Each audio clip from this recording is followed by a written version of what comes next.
Doctor. Lena Sorensen's heart pounded as she sprinted down the corridors of the United Nations Space Agency headquarters. The message had come through only minutes ago on a secure channel anomaly detected. Alien ship inbound for Earth landing. Scramble First Contact team immediately. After decades of listening to the cosmos and sending messages into the void, humanity was about to have its first encounter with an extraterrestrial intelligence. Lena, as lead xenobiologist on the contact team, would be among the first to interface with the visitors. She burst into the briefing room to controlled chaos, agitated conversations overlapping as experts from a dozen fields poured over the scant available data. Telemetry confirmed the massive alien vessel, easily 15 kilometers long, was decelerating from light speed on a trajectory to land in the Gobi Desert.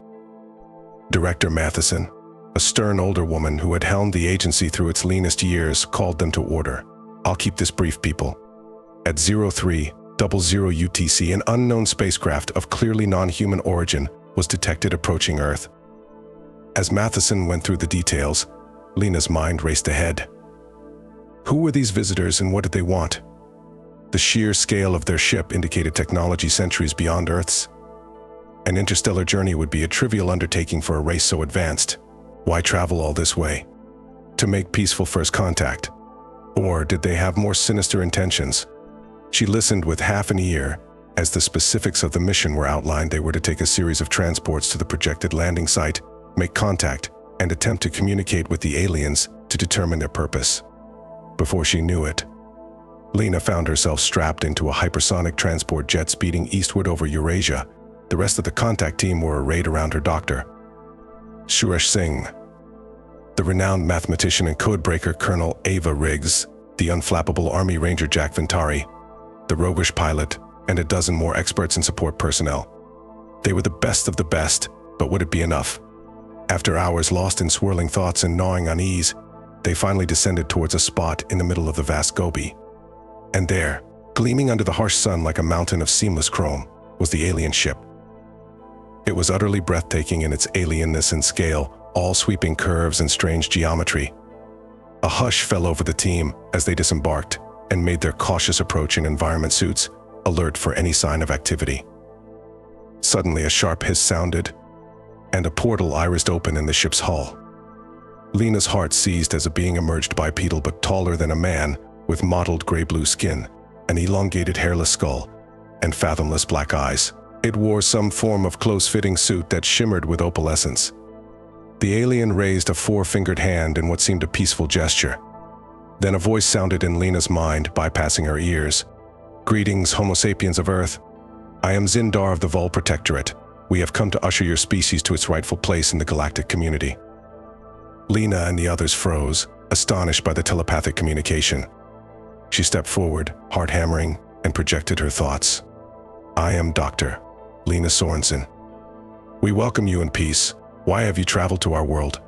Your species has taken its first steps into the cosmos and drawn the attention of the Galactic Council," Zindar replied. "We wish to extend an invitation to join our enlightened federation of civilizations and share the secrets of the universe." A wave of excitement passed through the team. This was beyond their wildest imaginings, not just first contact, but an offer to join an advanced interstellar union. The things humanity could learn, the boundaries they could cross. Over the following days, a sense of euphoria gripped the world as the news spread.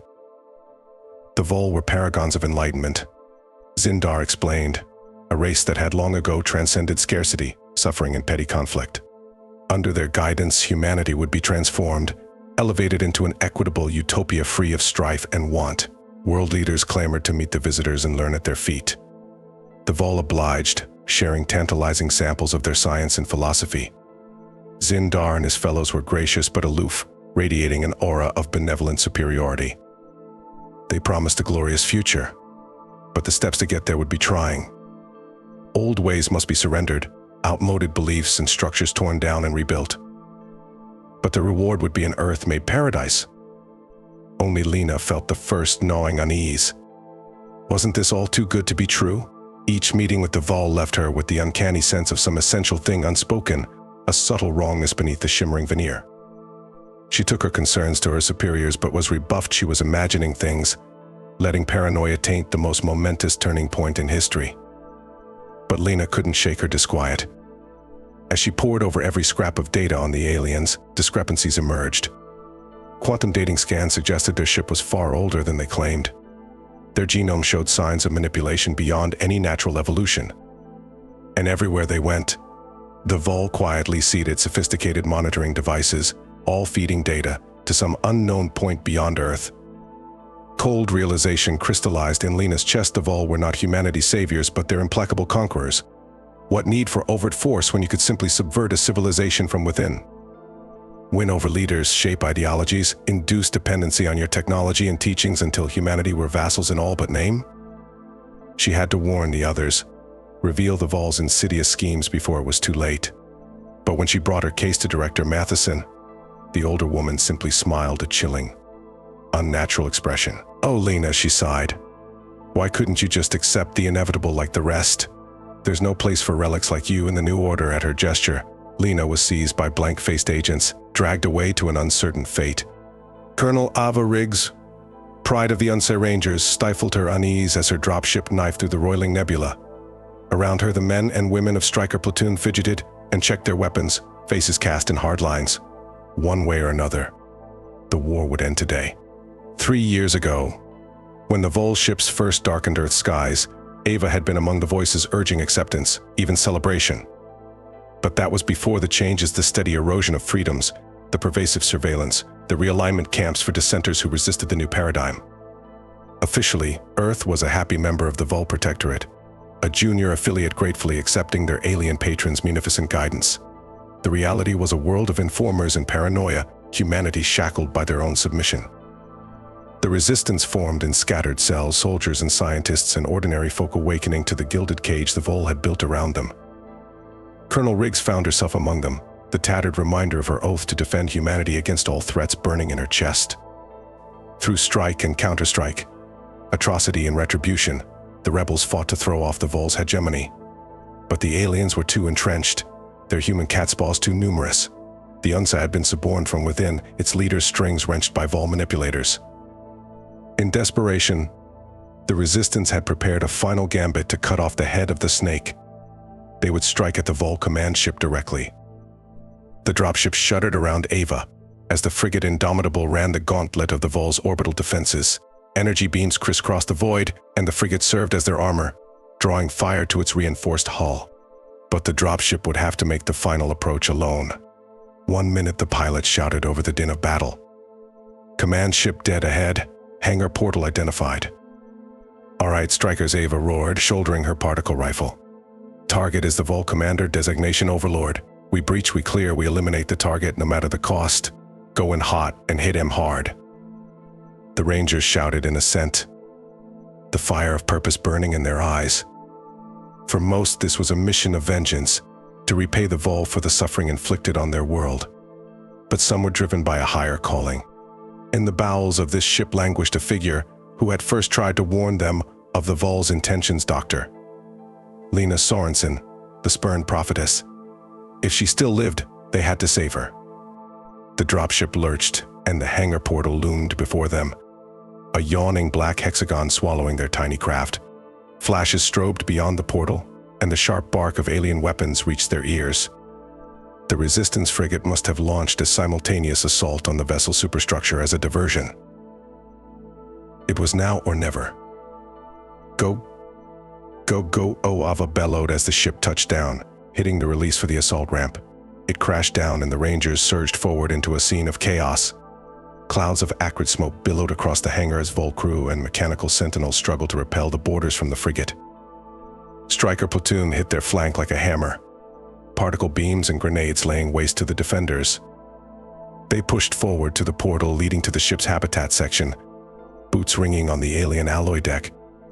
Vol crew surged to meet them, all mottled gray skin and ugly snouts, hissing with malice. A vicious firefight unfolded in the tight confines, strobing energy beams and sizzling flesh. But the Rangers were elite, each worth a dozen Vol, and they pushed forward over the corpses of the enemy.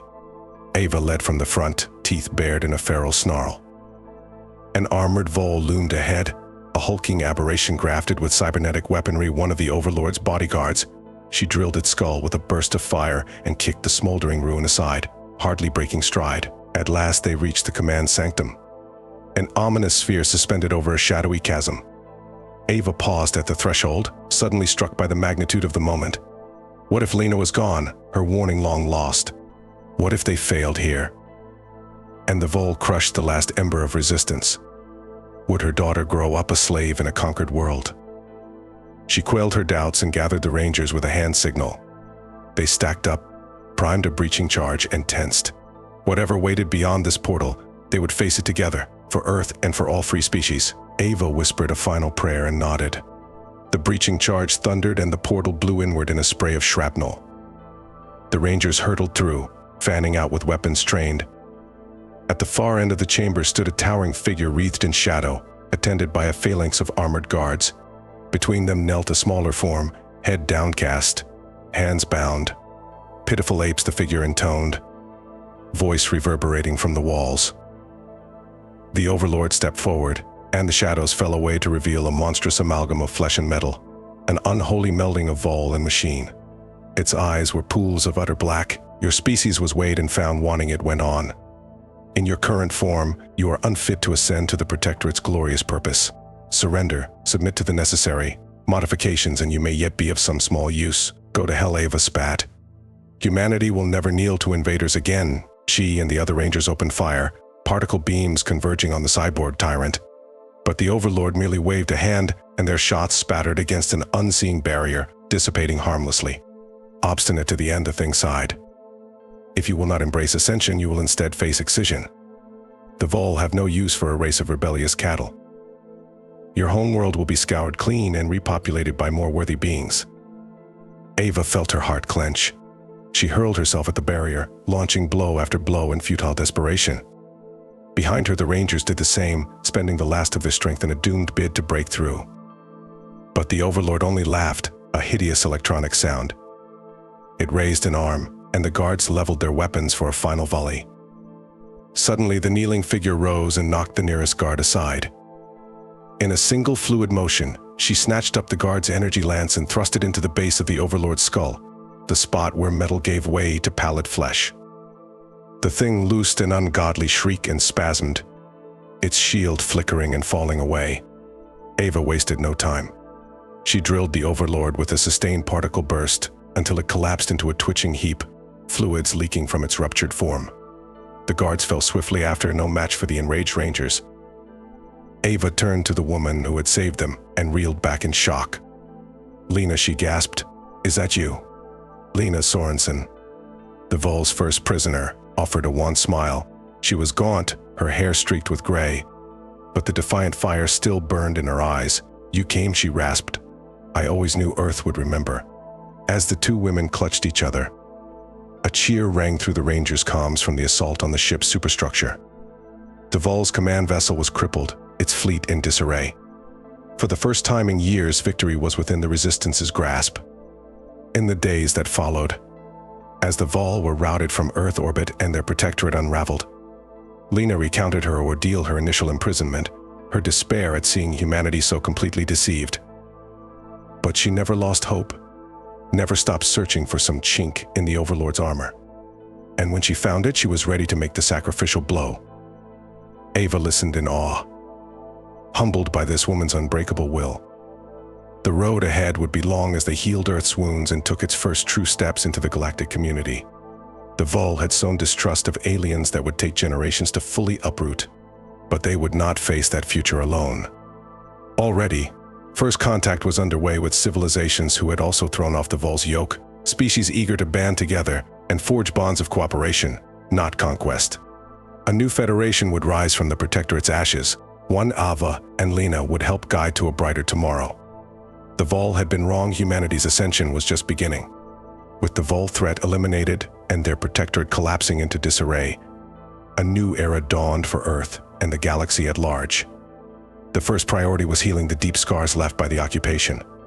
Under Lena and Ava's guidance, a Truth and Reconciliation Commission was established to bring the Vol's crimes to light and begin the long process of rebuilding trust. Collaborators who had aided the alien regime faced trial, while those coerced into compliance were given a path to restitution. It was a delicate balance, sating the thirst for justice while avoiding the temptation of vindictive purges. Lena became a global icon, her suffering and resilience a symbol of humanity's unconquerable spirit. In the ensuing power vacuum left by the Protectorate's fall, Earth took its first tentative steps onto the galactic stage.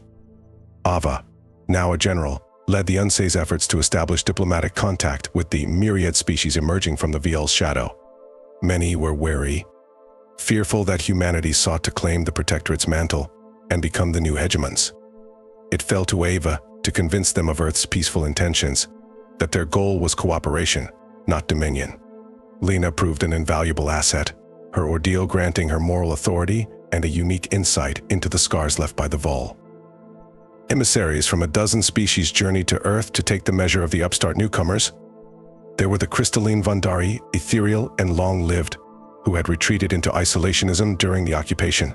The fierce Crocs, bearing still raw wounds from their valiant resistance against the Vol. The enigmatic Kyothar, masters of cybernetics forced to augment their soldiers to survive the Protectorate's onslaught, and many more besides. A kaleidoscope of cultures both strange and wondrous. Tentative ties were forged, then strengthened through acts of solidarity and goodwill. Human ships brought aid to worlds ravaged by the Vol's scorched Earth tactics. Crocs warriors served as honor guards at memorials for Earth's fallen. Bandari archivists shared ancient knowledge to help cleanse Vol corruption from planetary networks. Slowly, inexorably, a new interstellar community began to coalesce. But the galaxy was far from tamed. In the far reaches of what had been Vol space, feudal warlords carved out pocket empires, raiding worlds left defenseless in the Protectorate's collapse. Remnants of the Vol leadership, the fanatical purists, launched vicious attacks on their former subjects, punishing them for their betrayal. As the new alliance worked to impose order, Ava often found herself on the front lines, leading strike teams against marauders and insurgents.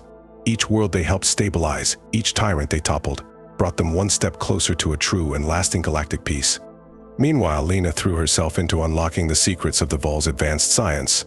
Much had been lost in the war's destructive climax, and the Protectorate's archives were strewn with gaps and falsehoods intended to keep younger species dependent. But Lena was relentless in her pursuit of knowledge. Breakthroughs came in fields of medicine, energy production, and faster-than-light navigation. Humanity and their new allies stood on the threshold of a technological renaissance, one that promised to transform their civilizations and spread abundance to the farthest reaches of the galaxy. With each passing year, Earth and its fellow free worlds grew more prosperous and more tightly woven together. Joint colonization efforts seeded new life on once barren planets. Combined defense fleets patrolled the space lanes, beating back the depredations of pirates and warlords. Ava and Lena found themselves at the center of this flowering, lionized as the heroes who had broken the Vol's chains. Despite the endless demands on their time, stolen moments of tenderness passed between them. A love forged in the crucible of war. 20 years after the liberation, Ava stood in dress uniform before an assembly of the Interstellar Confederation, humanity's brainchild now grown into the galaxy's brightest beacon of hope. As the first human premier, it fell to her to plot the course of this grand experiment in unity. Looking out over the sea of faces, human and alien alike, Ava felt the weight of history on her shoulders. The ghosts of the fallen. The hopes of generations yet unborn. The promise of a galaxy remade. She thought of her daughter, now a cadet herself, and of the better universe she would inherit. The Vol sought to rule through fear, mistrust, and domination. Ava began, her voice carrying to every corner of the chamber. They believed that the only way to bring order was to crush all dissent, to erase all diversity. But they were wrong. Our strength comes not from conformity, but from our infinite variety. From the myriad paths we walk, the kaleidoscope of our cultures and creeds, we stand here today as living proof that the Vol's way was folly. That cooperation, not conquest, is the true path to peace. That empathy, not enmity, is the only way forward. We have forged this covenant through the crucible of war and the bonds of friendship. Let the galaxy remember this lesson. Let the light of our union be a beacon through the ages. As applause thundered through the hall, drowning out all else, Ava locked eyes with Lena across the sea of faces.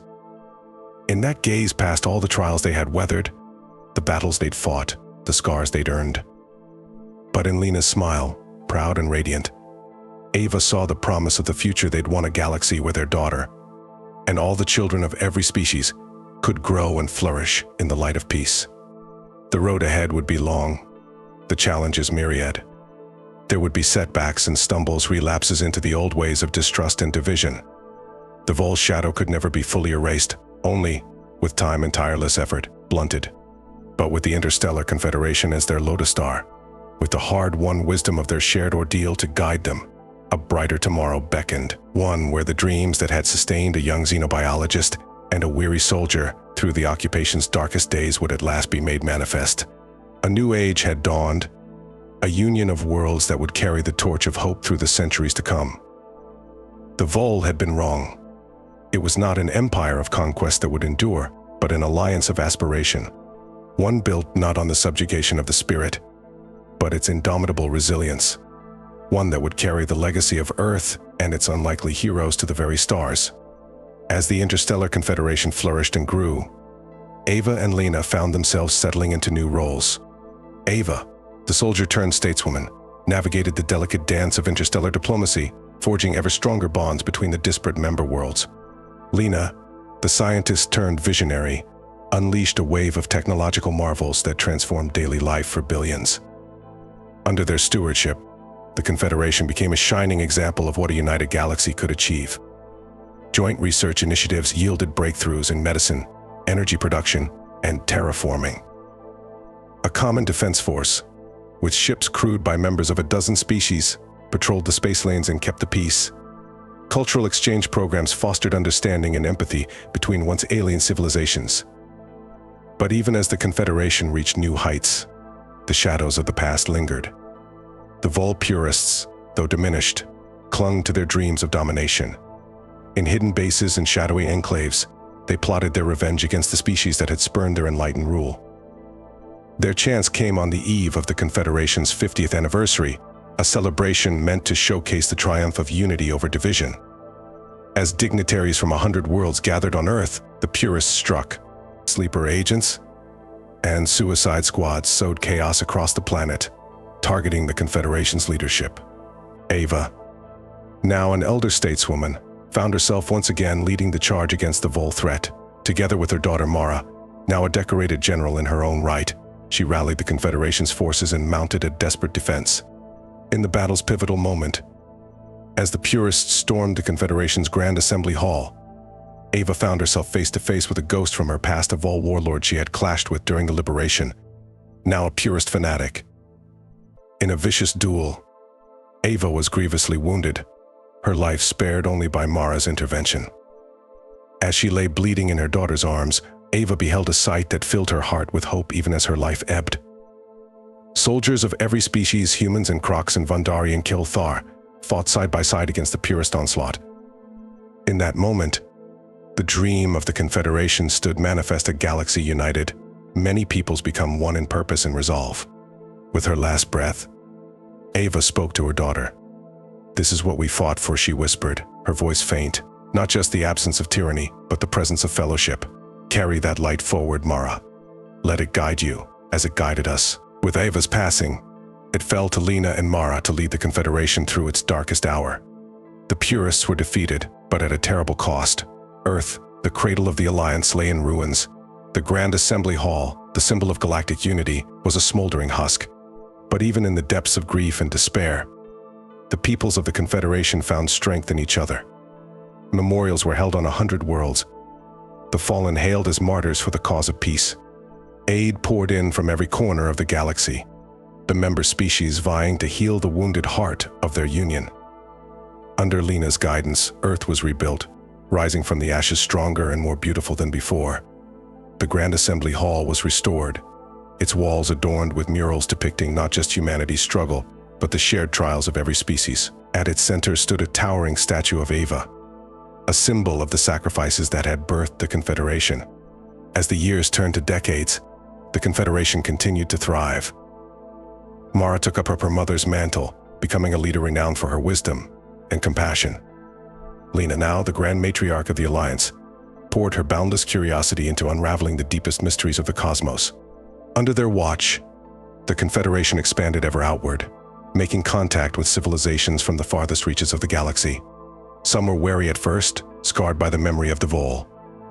But in time, they too came to see the value of unity, of a galaxy woven together by bonds of friendship and common purpose. On the 100th anniversary of the Vol's defeat, as countless worlds celebrated a century of peace, Lena, now ancient and frail, looked out across the grand assembly. Beings of every shape and hue filled the hall, a living tapestry of diversity. At the podium, Mara spoke of her mother's legacy, of the courage and sacrifice that had made this moment possible. As Lena listened, her thoughts drifted to the early days of the occupation. When the dream of a free galaxy had seemed an impossible fantasy, she thought of all the trials they had endured, the battles they had fought, the comrades they had lost. And she thought of Ava, her partner and soulmate, whose fierce spirit had carried them through the darkest of times.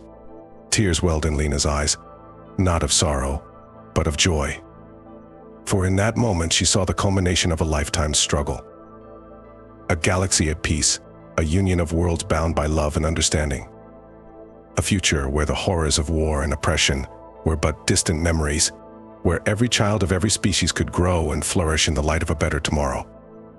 As Mara's speech reached its crescendo, the assembled masses rose in thunderous applause, and Lena, the last living link to that fateful first contact, felt a sense of profound closure wash over her. Her journey was complete, her purpose fulfilled. The galaxy was in good hands. With a peaceful sigh, Lena closed her eyes, a smile playing on her lips. She saw Ava waiting for her, hand outstretched, bathed in a warm and welcoming light. Together they would watch over the Confederation, guiding and guarding it from beyond the veil. And so, as the applause echoed across 100 worlds, as a galaxy celebrated the triumph of unity over division, the story of Ava and Lena, the heroes who had started it all, passed into legend.